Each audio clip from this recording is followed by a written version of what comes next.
भारत के प्राचीन इतिहास में एक ऐसा नाम दर्ज है जो खुद राजा नहीं था लेकिन राजा बनने की ताकत रखता था। वो नाम था चाणक्य। और आज हिडन स्टोरीज ऑफ इंडिया पर हम आपको उस कहानी से रूबरू करवाएंगे जिससे इतिहास ने अधूरा छोड़ दिया।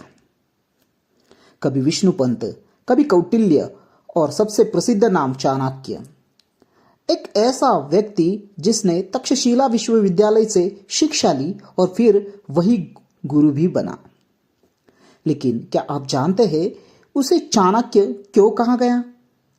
कहा जाता है कि उनके पिता का नाम चनक था और पुत्र होने के कारण वह चाणक्य कहलाए। कुछ मान्यताओं में यह भी कहा गया है कि चालाक और कुशाग्र बुद्धि के कारण उन्हें यह नाम मिला।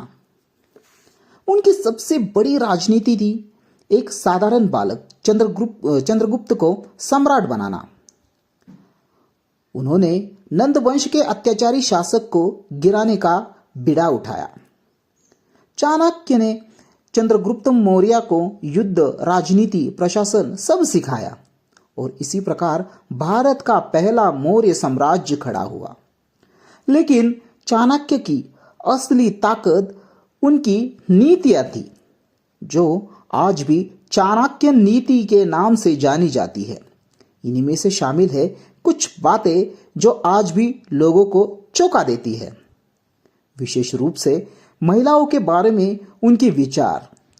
उन्होंने लिखा, स्त्रियां स्थिर होती है, उनमें विश्वास नहीं किया जा सकता। ऐसे विचारों के पीछे उनका युग और उनके अनुभव के कारण रहे होंगे।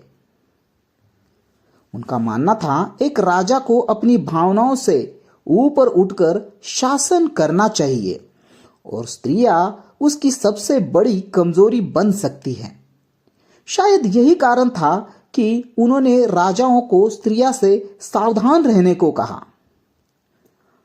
हालांकि ये विचार आज के युग में आलोचना के पात्र हो सकते हैं, लेकिन चाणक्य के काल षड्यंत्र और सत्ता की राजनीति से भरा था और उसमें हर रिश्ता एक चाल माना जाता था।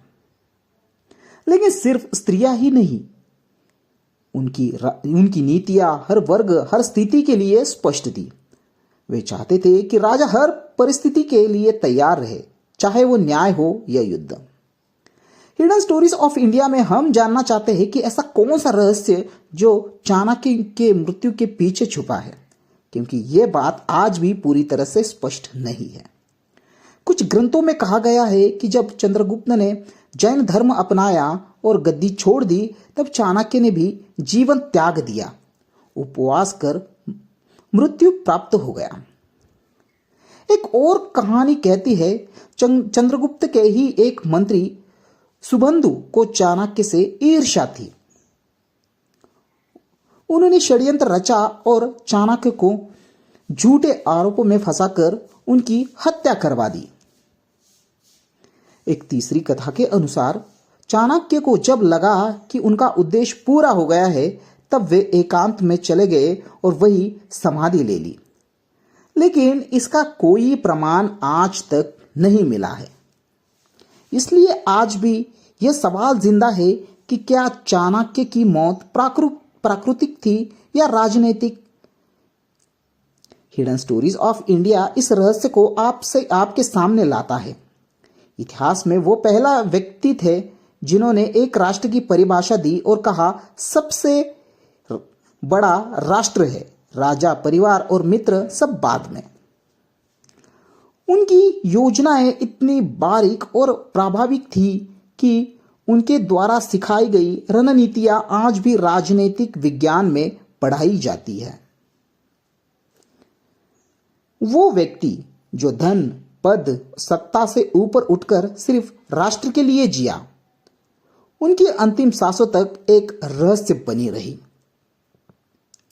चाणक्य आज भी सिर्फ एक ऐतिहासिक चरित्र नहीं है, वो एक विचारधारा है, एक सोच जो आने वाली पीढ़ियों को नीति, त्याग और नेतृत्व का पाठ पढ़ाती है। और इसी वजह से हिडन स्टोरीज ऑफ इंडिया आपके सामने लाया एक रहस्य। चाणक्य की मौत आज भी इतिहास की सबसे अनसुलझी पहेली है।